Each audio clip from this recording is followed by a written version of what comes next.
اس کے بعد وہ چپکے سے آپ صلی اللہ علیہ وآلہ وسلم کے پاس پہنچا۔ پہلے تو اس نے آپ صلی اللہ علیہ وآلہ وسلم کو سر کو بوسہ دیا، پھر آپ صلی اللہ علیہ وآلہ وسلم کے قدموں کو بوسہ دیا اور بولا، میں آپ صلی اللہ علیہ وآلہ وسلم پر ایمان لاتا ہوں اور گواہی دیتا ہوں کہ آپ صلی اللہ علیہ وآلہ وسلم وہی ہیں جن کا ذکر اللہ تعالیٰ نے تورات میں فرمایا ہے۔ اس کے بعد نستورہ نے کہا، اے محمد صلی اللہ علیہ وآلہ وسلم، میں نے آپ صلی اللہ علیہ وآلہ وسلم میں وہ تمام نشانیاں دیکھ لی ہیں جو پرانی کتابوں میں آپ صلی اللہ علیہ وآلہ وسلم کی نبوت کی علامتوں کے طور پر درج ہیں۔ صرف ایک نشانی باقی ہے، اس لیے آپ صلی اللہ علیہ وآلہ وسلم ذرا اپنے کندھے سے کپڑا ہٹائیں۔ آپ صلی اللہ علیہ وآلہ وسلم نے اپنے شانہ مبارک سے کپڑا ہٹا دیا۔ تب نستورہ نے وہاں مہر نبوت کو جگمگاتے دیکھا۔ وہ فوراً مہر نبوت کو چومنے کے لیے جھک گیا، پھر بولا، میں گواہی دیتا ہوں کہ اللہ تعالیٰ کے سوا کوئی عبادت کے لائق نہیں، اور میں گواہی دیتا ہوں کہ آپ صلی اللہ علیہ وآلہ وسلم اللہ تعالیٰ کے پیغمبر ہیں۔ آپ صلی اللہ علیہ وآلہ وسلم کے بارے میں حضرت عیسیٰ ابن مریم علیہ السلام نے خوشخبری دی تھی، اور انہوں نے کہا تھا، میرے بعد اس درخت کے نیچے کوئی نہیں بیٹھے گا سوائے اس پیغمبر کے جو امی یعنی ان پڑھ، ہاشمی، عربی اور مکی یعنی مکہ کے رہنے والے ہوں گے۔ قیامت میں حوض کوثر اور شفاعت والے ہوں گے۔ اس واقعے کے بعد آپ صلی اللہ علیہ وآلہ وسلم بصرہ کے بازار تشریف لے گئے۔ وہاں آپ صلی اللہ علیہ وآلہ وسلم نے مال فروخت کیا جو ساتھ لائے تھے اور کچھ چیزیں خریدی۔ اس خرید و فروخت کے دوران ایک شخص آپ صلی اللہ علیہ وآلہ وسلم سے جھگڑ پڑا اور بولا، لات اور عزا کی قسم کھاؤ۔ آپ صلی اللہ علیہ وآلہ وسلم نے فرمایا، میں نے ان بتوں کے نام پر کبھی قسم نہیں کھائی۔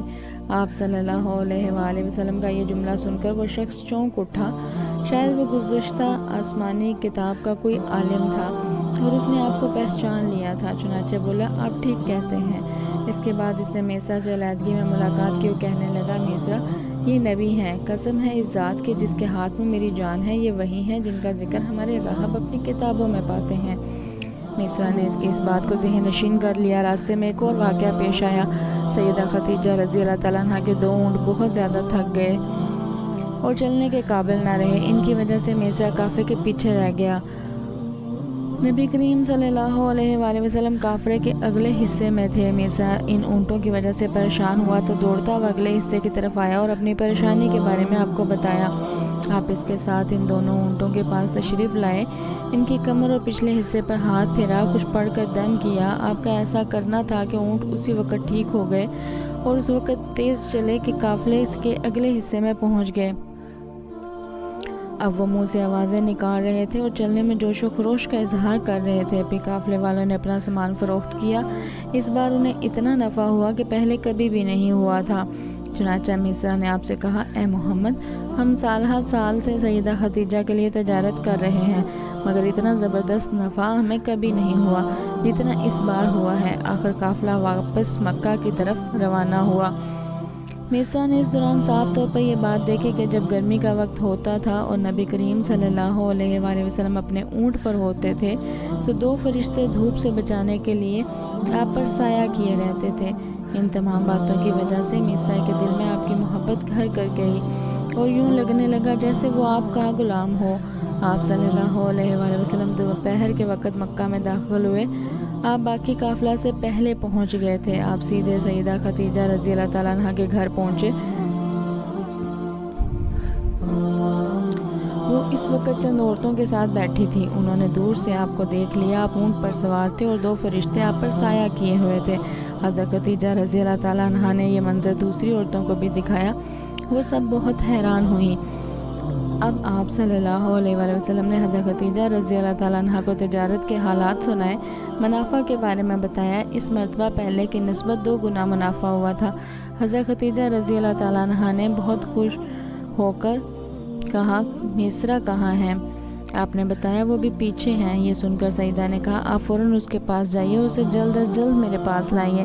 آپ واپس روانہ ہوئے۔ حضرت ختیجہ رضی اللہ تعالیٰ عنہ نے دراصل آپ کو اس لیے بھیجا تھا کہ وہ پھر سے وہی منظر دیکھنا چاہتی تھی، جاننا چاہتی تھی کیا اب بھی فرشتے ان پر سایہ کرتے ہیں یا نہیں۔ جو ہی آپ روانہ ہوئے، یہ اپنے مکان کے چھت کے اوپر چڑھ گئیں اور وہاں آپ کو دیکھنے لگیں۔ آپ کی شان اب بھی وہی نظر آئی۔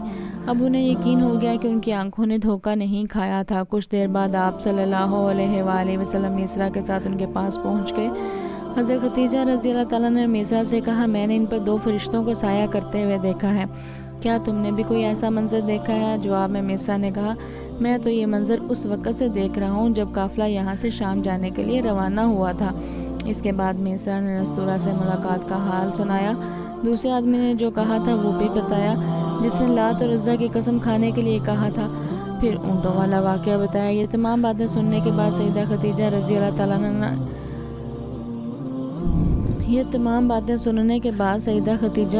تعالیٰ عنہا نے آپ کو طے شدہ اجرت سے 2 گنا اجرت دی، جبکہ طے شدہ اجرت پہلے ہی دوسرے لوگوں کی نسبت 2 گنا تھی۔ ان تمام باتوں سے سیدہ خدیجہ رضی اللہ تعالیٰ عنہا بہت حیران ہوئیں۔ اب اپنے چچا زاد بھائی ورقہ بن نوفل سے ملیں۔ یہ پچھلی کتابوں کے عالم تھے۔ سیدہ خدیجہ رضی اللہ تعالیٰ عنہا نے انہیں جو کچھ خود دیکھا اور میسرہ کی زبانی سنا تھا وہ سب کہہ سنایا۔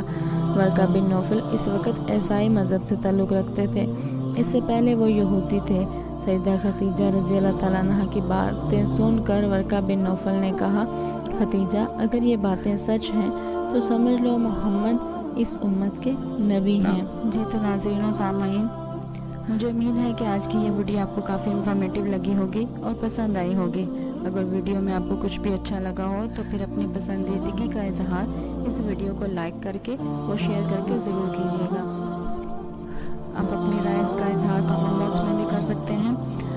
مزید اس طرح کے ویڈیوز کے لیے آپ ہمارے چینل کو ضرور سبسکرائب کیجیے۔ چینل کو سبسکرائب کرنے کے بعد بیل کے آئیکن پر بھی ضرور کلک کیجیے تاکہ ہر نئی آنے والی ویڈیو کا نوٹیفیکیشن آپ کو سب سے پہلے مل سکے۔